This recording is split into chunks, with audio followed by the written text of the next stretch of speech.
With that, it's the end of day one of the second Ashes test match that is being played in Brisbane. Also a pink ball test match. Now, this is a test match where we were all thinking or guessing that will probably last another 2-day test match coming our way, considering it's a pink ball test match, considering it's being played in Brisbane, a place known to be a paradise for the bowlers and a tough place for batters to really bat. But it hasn't quite turned out that way, at least on day one of the test match. England once again winning the toss, opting to bat first, and it has proven to be a right decision because they're sitting at a comfortable position of 325 for 9. That after at one stage, I think they were 5 for 2, having lost 2 quick wickets to who else but Starc. In all of that, the headline maker, of course, is going to be Joe Root, with his first ever test match 100 on Australian soil. I think that is another monkey off his back, with a lot of things to discuss, including Joe Root's batting, Zach Crawley getting some runs, the bowling of Starc. The man's clearly has been the standout bowler so far in the 1.5 sort of test matches that we've seen. Plenty to talk about, but I have to start with the one thing that irks me the most. You've gone on and taken that extra half an hour, and Australia have just managed 74 overs. Something's got to be done. I mean, you'd think stricter punishments, right? That was the thought process put out, that if we make punishments stricter, it'll deter teams. And right now, the punishment is fairly strict. You're getting deducted WTC points, valuable WTC points, if your over rate is slow. And right now, they're well behind the 8 ball. 90 overs a day with an extension is what is supposed to be the normal rate. They've gone at 74 after taking an extension. That's 16 overs short. That is, look, I know they're not playing a spinner. There were definitely some time-wasting tactics towards the latter part of the day as well. But even then, 74 overs, Test cricket in general has a serious problem when it comes to maintaining over rates. We're seeing it more often, and in this case, you can't even blame the light. It's a pink ball test. So even despite that, 74 overs doesn't make for good viewing. So there used to be other fines as well. Players also, got fined, match fee fines were there. For slow over rates, but there is a twist to that. So apart from, of course, WTC point, there were your match fee was also deducted, but I was just checking that because somewhere I remembered there was a bit of a rule change, I believe. Now if you can get your opposition out for under 80 overs, then there is no match fee sort of fine as well. So after doing all of this that Australia has done, abysmal, I think that's the word I'm going to use about the over rate that they've had. They could get away with any sort of fine because they still have 6 overs, and if they come on day 2 and within those 6 overs get that final wicket, there is going to be no fine there as well. Madness. Absolutely crazy. 74. I mean, that's what I'm saying. I mean, it's 90 overs that you have to bowl. I mean, ideally they should have finished by 4:30 p.m. Indian Standard Time. You've extended it by half an hour, and yet you've not finished the thing. And I'm just going to talk about that time wasting bit, by the way.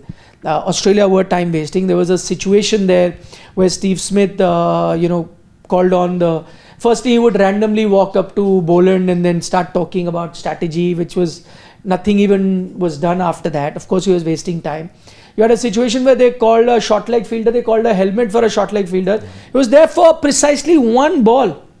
So just because you've got a helmet, he stood there for 1 ball. After the 1 ball is done, he's gone back to the field because you did not need a short leg fielder at that point. You clearly wasted time. My question is to the umpires.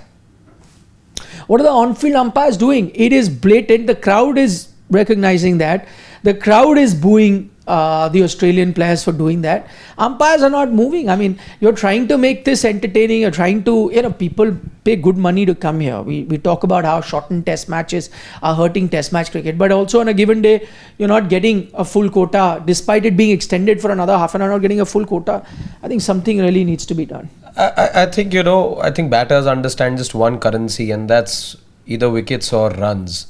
And there needs to be some real-time deduction of wickets or runs. That needs to happen, because even with the point deduction, as we'd seen in the previous WTC cycle as well, that happens after the match is done. That happens retrospectively, and yes, what's happening is I may get 2x points, and that's enough to put me in top 2, top 3, basically in contention for the final. But a minor deduction here and there, if I'm with all these tactics able to get those wickets, able to get that crucial win, but still, because that deduction isn't the equivalent of the points that you get for winning a test match, then that just defeats the purpose. So either that the number of points being deducted need to increase, but I think what really the players understand on the ground is wickets and runs, and something needs to happen then and there for there to be an immediate reduce runs or penalty runs sort penalty of runs, or the other team starts with an advantage, whatever it could be, 10 runs, 20 runs, whatever it is, bases the number of overs that you fall short. Some metrics you need to come up with to be able to catch the bull by the horn. And I think it's hurt Australia on 2 counts. One is we're saying that it's really not living up to what you want test cricket to be, and it's going to invite a lot of criticism, so it's hurting them that way. The other also, I think they got too occupied, and this is a tactical blunder from Steve Smith. They got too occupied in wasting time rather than concentrate on picking up that last wicket, because there was this talk, and many were, and I was a bit surprised that England might declare at 9 down because they would want to have a go at Australia for the last half hour or so, because batting towards the end is tough. And I think Australia also thought of that as happening. That's why they were wasting time, so that they don't have to come out and bat for very long. In all of this, if I'm Brendan McCullum and Ben Stokes, I'm going to be laughing now, because what you've done is you've conceded another valuable partnership. It's a 50-run plus partnership. 61 runs. 61 runs to be precise, that the last wicket is put on. You could have very well been dismissed for somewhere around 260 odd. But now they're sitting at a healthy 300 plus lead, only because Australia kept thinking, last wicket is going to come, or even if it doesn't come, they're going to declare, and you kept thinking rather than making plans. You could have gotten a Jofra Archer earlier, but what you did, you allowed him to settle in. By the way, he was a bit circumspect to begin with. Later, when he got his eye and he threw the bat at the ball, picked up a few boundaries as well, and that's where England are sitting very pretty. So tactically also, by the way, my opinion on that, and I'm not saying it in hindsight, when this chatter was there in the commentary box as well, that what is England doing? Why are they not declaring? Because you can get 2 wickets now, make it tough. What is it that you're going to gain? At that moment, and that's when Jofra Archer had just come. I think he was not for 6 odd deliveries that he had faced. And I was like, but if I'm England, why am I going to do that? Who knows how many runs I might get for the last wicket partnership? That's one. Secondly, Joe Root is not out, right? He's there at the crease.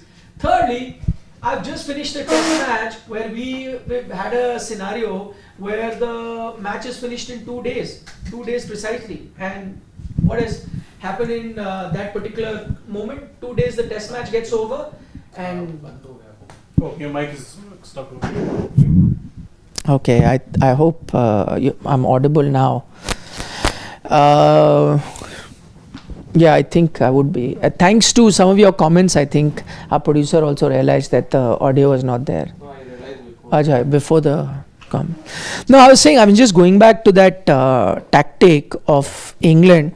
If I was England, I also wouldn't have declared. 1, I'm going to get a lot of runs. 2, Joe Root is still batting. And 3, I've just had a test match which is finished in 2 days. So where is time an issue? Why should I be bothered about time right now? It's not that it's the final innings. I only have 1 day left. How will I dismiss them? And then you will say, he could have declared a bit earlier. Boss, we are in a scenario where test matches there are not going 3-4 days. I have the luxury of time. If I have to dismiss them, I can dismiss them. Yes, fine. That slight advantage that you have at the night time to bowl, where the visibility may not be that good. But I think the positive of batting are far greater than the positive of a leap of faith that you're taking, that I will declare and I'm not going to get more than 10 runs for my last wicket and I may get 2 wickets. No. Fantastically done. Enough time in this test match. Let them bat. In fact, I think this is even more frustrating for Australia. Tomorrow, if they're going to come, and tomorrow once they come, they are going to be, it's a mental game. You've not only gotten that 50-run partnership tomorrow also come out and bat. Yeah. Make it painful for Australia for as much as you can. That irritates irritates the opposition more than. And anyway, I think after Edgbaston, they are never going to No, I think the declaration tactic is dead. So I'm very surprised that they are actually reaching a point now where we're even having this conversation that, oh God, no, we should declare. Why? They'll come out to bat even with 1 wicket in hand, and they'll bat at least the first session or is still good batting conditions. If I'm them, I say I look to be stubborn. Look how they were batting towards the end of the session. Neither of them were offering shots. Defense. Maybe a run or two here or there. That's the extent of it. And if I were them, I'd say the same thing. Go do it tomorrow. You're coming out to bat in the daytime. There'll not be that much movement. Yeah, they might take the new ball. You might get something, but we know that the pink ball tends to dance around a lot more twilight and underlights. Back the first session, even if you get 30-40 more runs, you're past 350. That's a mental advantage you didn't think you were having. You were 264 for 9. From 264 for 9, the fact that they reached 325 in itself tells me that Australia took their eyes off the ball. No, as I said, they were more worried about, we'll be put on to bat, waste time. And you're allowing them to get runs. Clearly, all those time-wasting tactics, and we could see what was happening on the field, which wasn't much actually. I think Australia, from putting themselves in a position of comfort, they let time pass by. They had the whole thing by the scruff of its neck, but they let loose of that grip, and they had let the whole thing slip by. So they'll really be ruining the fact that they took their eyes off and got distracted in needless things. If Starc was on, he just completed his 6 for.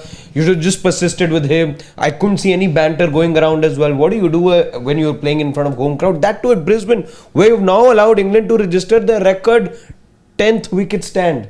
It's the record 10th wicket stand. So I couldn't see any sort of chatter. I couldn't see any sort of words being spoken or there being any sort of upliftment from Steve Smith or the others. There was constant looking, at least I felt there was constant looking at the dugout where you were trying to get some sort of message, and you got those pads in and the helmet in. You send those pads and helmet out within a couple of minutes.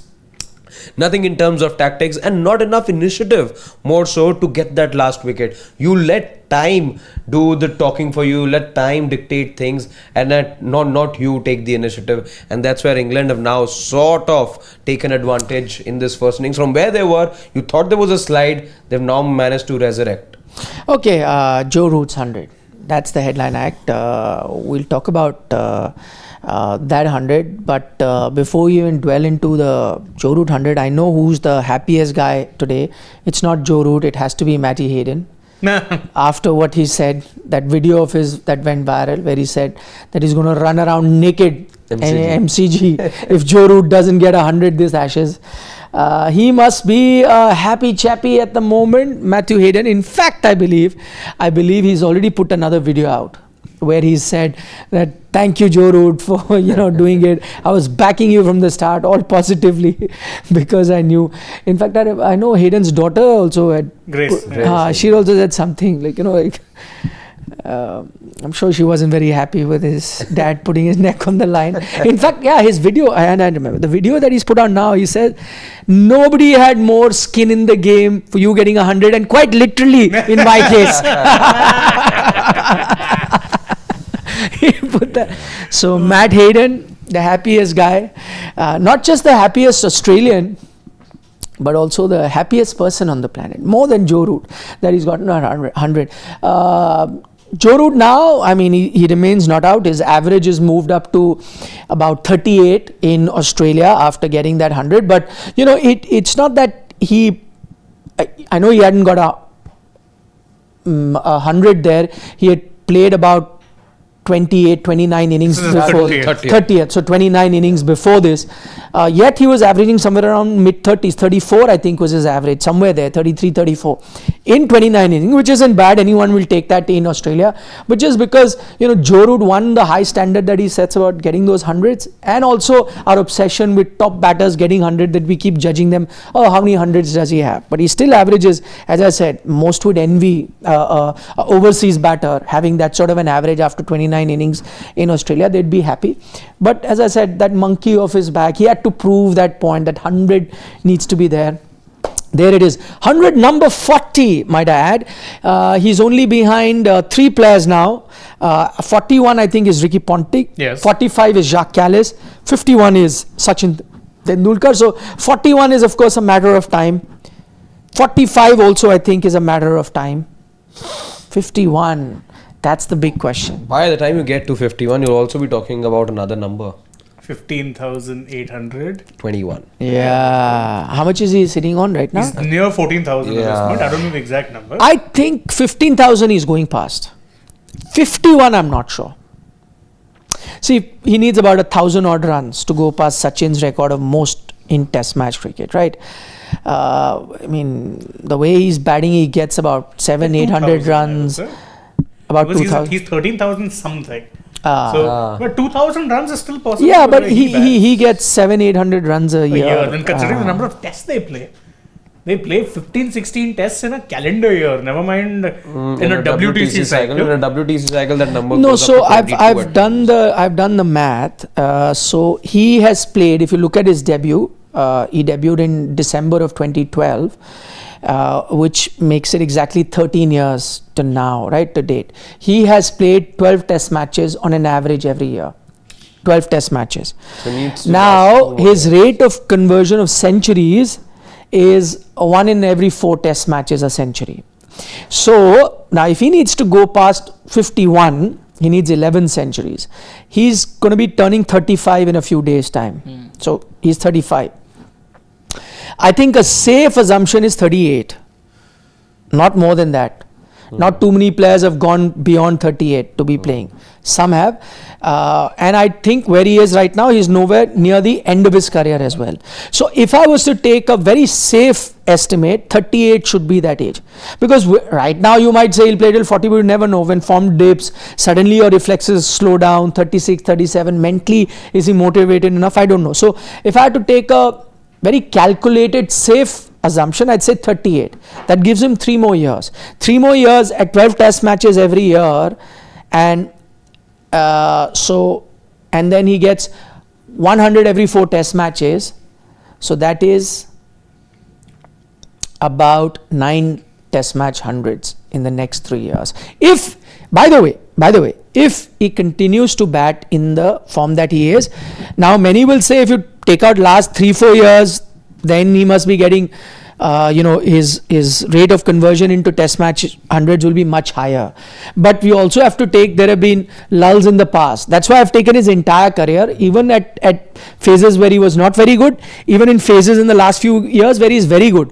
So you have to balance it out. You don't know what the next 3 years will be like, right? They could be outstanding for him, they could be poor as well for him. Nobody knows.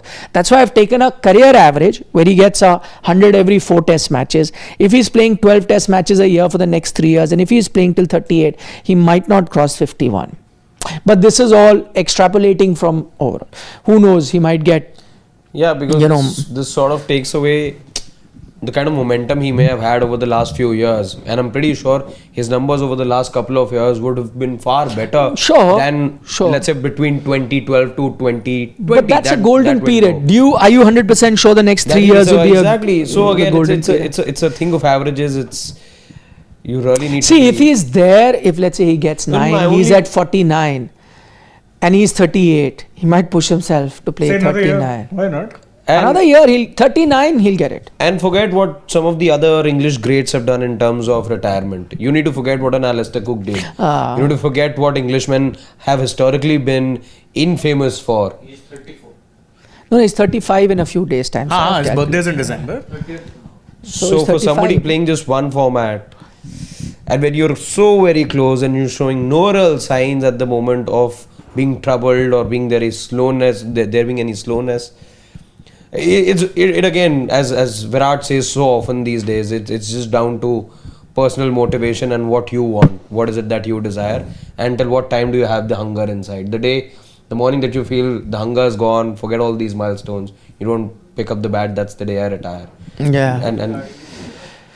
And I don't know, his total runs also, He's at 13,800 or something, if memory serves me right. There's a scroll up slightly. 13,686, but that might not be updated. I think it needs a... but about 2,000 runs, give or take a few. Give or take, 2,000 runs. 3 years, he's not getting 2,000 runs. Considering how flat home conditions are. You only need about 700 a year Little less than that actually. 700 I think he should get. Yeah. That's why I'm saying there's a greater chance of going past Sachin's 15,921 for Joe Root than going past 51. Greater chance. It's not to say that he can't. But whatever said and done. And what a knock today.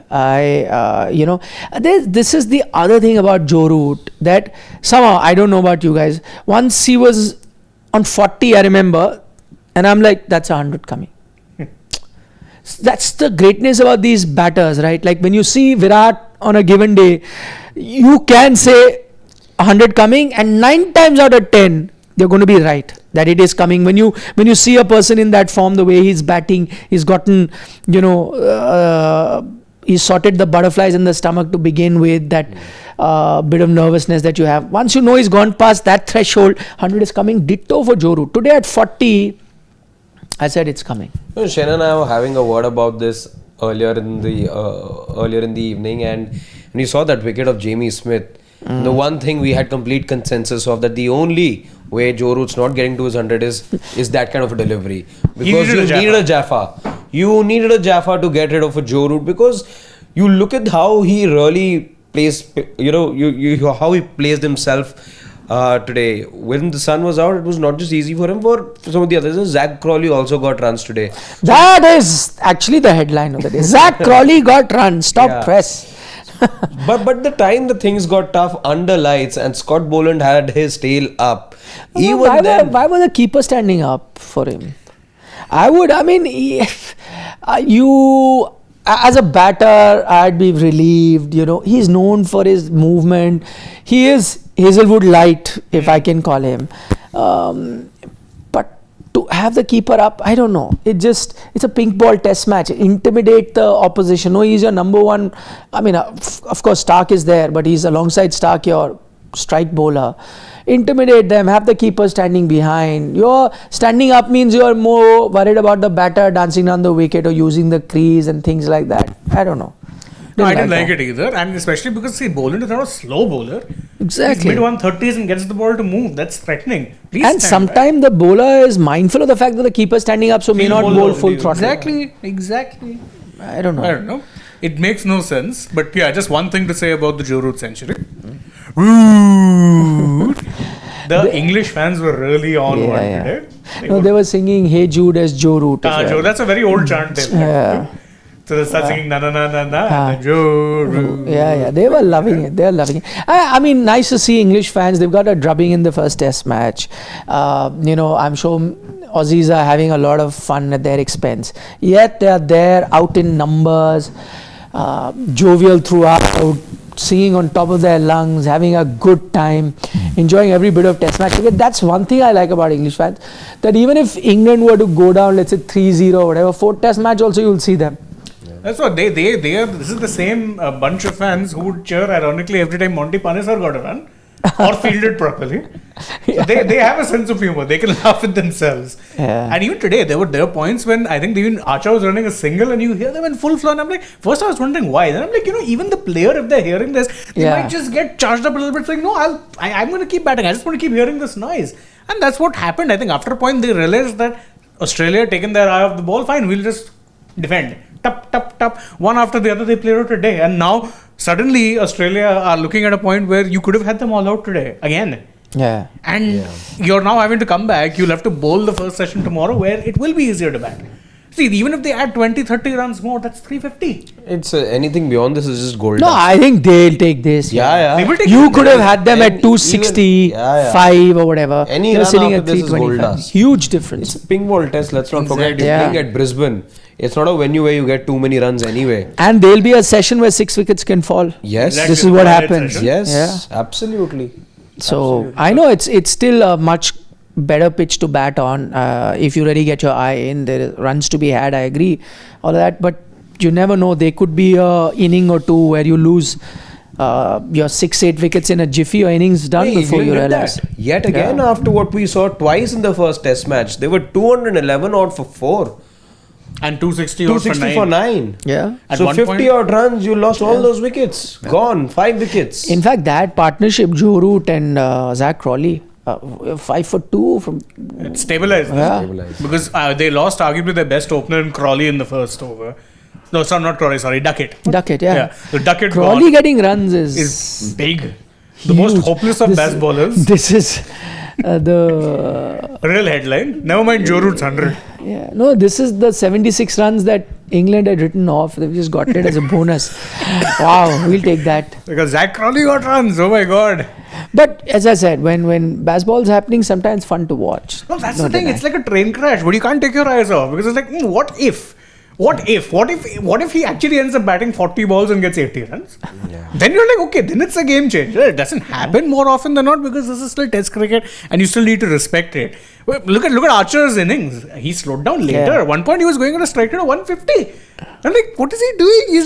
And he started 6-8 deliveries where he was just A couple yet, of plays and misses. And two sixes. There's 1 6 where he charged down and smacked. And I'm like, oh my God. And we know he has the ability. He's got the ability to clear it. But then he's that. That's it. There's nothing beyond that. So the fact that they let him bat 26 balls. He's done his job already. Exactly. The number 11 has given you 32 runs. What more do you need? Starc. Salute. You've surpassed Wasim. What more do you need? I agree. And he's still, I think, got at least a couple more years in his Test career. So no, and kudos to him. He respects Test cricket. He's let go of other glamorous forms of cricket just so that he can be playing Test cricket. No, while he was excelling and taking all those wickets, and I was like, please, Starc, just be available. Don't pull yourself out. Delhi please. Capital. Please, we just want this version of you. I'll take even half this version of you. Please just be there. You have T. Natarajan if he's not there. Yeah, at 10.75. They didn't. No, they didn't release him. Yeah, which we discussed. By the way, tomorrow let's do IPL look ahead. We'll sit and analyze each team. That's going to be tomorrow. Today's dugout obviously is going to be about the Indian team. We're going to focus on the fact that one game, it's do or die for that bilateral series. I know it's a bilateral series, but your coach said it himself that you're playing for your country, don't celebrate. You have to win a series, and if you were to lose this ODI series, then there's no hiding. You've just lost an ODI series in Australia. You lost one in Sri Lanka. Let's not forget. You'd be losing 3 then. And now 1 in home to South Africa. Yeah. Sri Lanka 1 was tied also because the umpire forgot to call the super over. Yeah. Done. Shambolic. So again, that ODI format is also a worrying thing for Indian cricket at the moment. So we're going to discuss that. The invincibility of 2023 has certainly diminished a bit. Yeah, certainly. So we'll talk about that in the dugout. That'll come your way in exactly 1 hour from now at 6:30. Before that, we'll take a few questions if we have.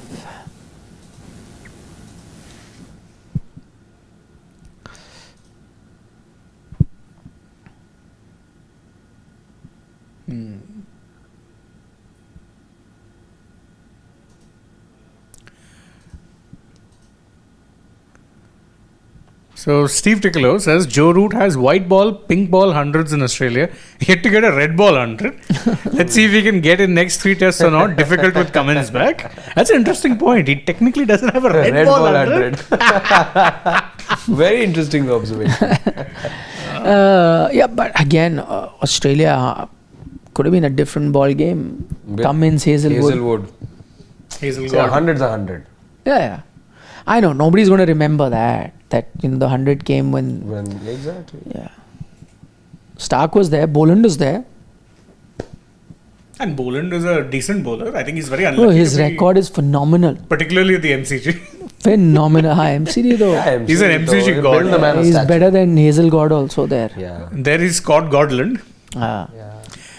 Ashish Dhar asked bigger market brands, Sachin, VK or MS? But again, the market at that time was very different to what it is That's now. That's why I say Sachin. Sachin walked so MS and VK could run. I agree. But I mean, I'm saying if you were to see who dominated the market space as such, so obviously figures you can't compare. Because what may have been an outstanding deal of 10 CR back then. would be 100 CR deal now, because it's the price of your apartment, right? Or it would have been your house 20 years ago to now. Huge difference. So You're basically adjusting for inflation. correct. So I can't look at also how much cricket has become commercialized and all of that. So that's why it's not fair. But if I had to say brand in the sense, someone who dominated public space, your mind space, and you saw a lot of him everywhere, then I'd have to say Sachin, yeah. The most. Because at one time he was just everywhere. Yeah. No, for me, as I always say, I keep Sachin because he walked. Then an MS or a Virat could Yeah, run. but that you could say for cricketing point of view as well. He Yeah, did of course, things of and then course. everyone. Of course. But I'm talking even, I think he was the first cricketer who was truly a brand. Brand Sachin, that thing where you could see him plugging anything from whether it be milk drinks to cars, sneakers, whatever you name it. He was No, I mean the Gavaskars of the world also used to have brands they endorse. I mean, obviously the money would have been very different. Very Kapil less. Dev used to endorse a lot of brands. I remember Boost he used to endorse, and there were tire brands and so many other things that I remember. But of course, I have to also remember after liberalization, when the Indian market really opened up, so 91, that coincided with Sachin being at its peak, and then all of that. So that's the advantage that a Gavaskar or Kapil didn't have. They would be there. They'll have like ads in newspaper, in those very traditional form of advertising which used to exist in those days. So yeah, but I think in terms of a person being everywhere, I think Sachin would be that. Yeah. I mean, I remember this is in the era where billboards mattered. Ha. You couldn't go to a billboard anywhere in India without seeing Sachin. Yeah. I'm talking about across cities. I have seen multiple Sachin billboards, be it in Kolkata, be it anywhere. And of course, like a lot of time, Bollywood stars don't cut across the entire country. Maybe Northeast, they may not be that popular, or South of India, they have their own stars. So I can't have the biggest Bollywood star endorsing everywhere. But that wasn't the case with Sachin. He was like a pan-India star, so could be anywhere. Which is the same case with a Virat or an MS also. Completely agreed. But I think they competed with a few other people. Sachin was head and shoulders above everyone else. I know there was a Dravid, there was a Kumble or a Ganguly, but still. Nowhere close. Yeah. Nowhere close. Ashish there again asking, why did Kepler Wessel switch from Australia to play for South Africa?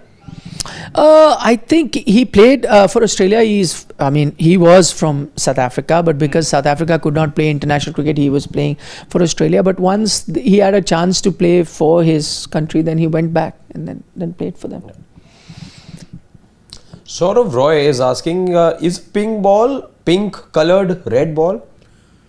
No, I don't think so. No. It's different leather, different lacquer. Different leather, lacquer also is key, as you Yeah, there was something very interesting. What is it that they use which makes that pink ball? It's very fascinating. I remember reading about it and I said, that is so, it's just, not on my mind.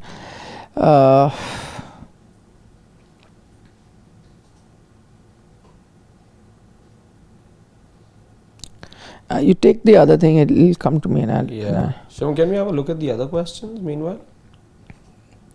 Let's see. We're just getting back on that one. Okay.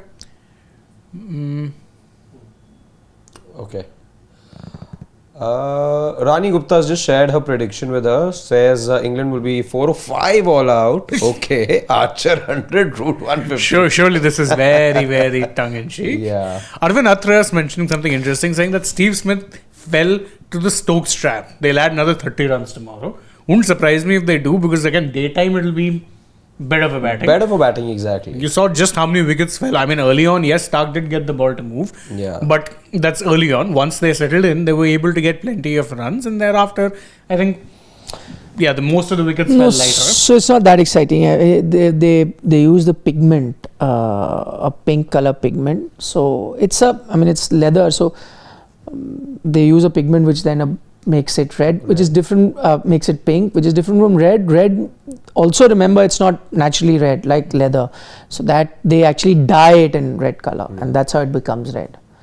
So, at the end of the day, it's leather, and then both colors, whether it's red or pink, have to be put on artificially. It's not the natural color. The key for leather. definitely is those extra couple of lacquer layers, because Yes, that is an extra layer. extra that layer, pink that's where you get your swing from. That's what's needed for the pink to retain its color. Otherwise, unlike the red, which requires only one layer of lacquer, this one loses its color. And of course, this happened after multiple trials were done with the pink ball. Correct. Because there's still visibility issues and all, which is why Yes. you'll see Steve Smith batting with the black tape Yeah. whenever you get to see him tomorrow. You say he dialed up Chandrapal for he that. did. Interestingly, because and Chandrapal told him that he was wearing those incorrectly. He told him you're wearing it wrong, so he started wearing it in Yeah. the other way around. Yeah. He dialed up Chandrapal. He said, I called him. He's saying, I saw you wearing that. He's saying, you're wearing it wrong. Yeah. In fact, also said the reason he's doing it is because Chandrapal told him it probably blocks out 65% of the glare. Yes, it does. Yeah, it does. Because some people find it very tough in sunny conditions, that because it hits your skin and then reflects back, and find it tough, which is why. He said he's going to be wearing it here. He will. He has to. Wearing it here as In the for big the ball test. Yeah. Yeah. He said that he'll wear it under his eyes because to try You've seen you're practicing with it, no? Yeah. Okay. Steve Tiglo asked, Nixon, do you think after SRK, Dhoni and Virat became superstars, not any other Bollywood celebrity? Don't think any Bollywood celebrity has that much following? I don't know. That's a very difficult question to answer. Yeah. Because I think entertainment is far more massy, even more so than sport. I'd be very surprised that, just talking about Bollywood stars that wouldn't have, I think Salman Khan has a massive following. In fact, dare I say that he might have more following than SRK as well. In the masses at least. And that's this is something that a lot of Bollywood related people tell me. That his fan following is crazy, but in terms of brand after that, I don't know. They have not become that big like a Ranbir Kapoor or a Ranveer Singh. They do ads, but it's not at the level of what. Also, I'm not the most learned on this, but a couple of actors from the south, your Vijay's and Chiranjeevi's also, I think. Yeah, but I'm talking about pan India. I'm sure in there. Huge. Yeah, I'm sure. Rajnikant used to be massive. Plus, you also have to remember India, a very big country. So even if you're a regional star, you probably have more of a fan following than someone in a smaller overseas nation. Yeah. So even just being a South star means you're pure numbers is just exponentially more. Yeah. Okay, Sports Prop says Kohli to own one-day records and route to demolish test records. Finally, the god of stats will be dead for good. Why so much hate? Is he got god of stats? I'm sure he's having a pot shot at Sachin Tendulkar. But why? I've noticed this very much so in the younger generation of cricket fans that they basically call Sachin a stat padder. Very ironic, but I think I know that because I think there's the stat that goes around that India didn't win as many matches in a Sachin 100 as India have in a Virat 100. Yeah. That's there's okay. Some stat like that around. As I said, India weren't winning anything per se. People tend to forget. There used to be games where you would get the runs, a lower order would collapse. There used to be one-day matches, pick out scorecards on there. You'd be like 120 for 2 and then 185 all out. India used to be like that. Just to be like that. Speaking of this, I came across this stat also that times that Ruturaj Gaikwad has scored 100. Twice he did it for CSK. Once he did it for CSK. In fact, no, twice he did it for CSK. Of the 10 centurions that CSK had, twice was Ruturaj. Both times CSK lost. The one time that he did it again, I think in his first class. Yesterday also, debut 100. T20 World Cup. So yesterday one person pointed out in the comments also that both times he's gotten an international 100. India lost. India lost because of Prasidh Krishna. The T20 100 he got, Prasidh went for some 68 runs that day. No wickets. Yeah. Okay, we've pinned a video because we were talking about red ball, pink ball. There's an explainer that I'd done a few years ago, I guess 3 years ago to be precise. That is pinned in the live chat section. Do check that out. Shivam, our producer, says please. Okay, final comment before we wind up. Steve Ticolo says, we are GG followers. We don't celebrate stats without wins. GG is always right. Teaching next gen how to read and interpret stats. Quote GG the best. Obviously, there's a lot of Sarcasm. in that. But Steve Ticolo, we need all of that. Keeps us going through a long day. Okay, guys, take care. Bye-bye. We'll see you at 6:30 with Dugout. Also, tomorrow we're going to be live after the test match. Day's play is over. Look forward to your company then as well. Bye-bye. Bye. That link also in description.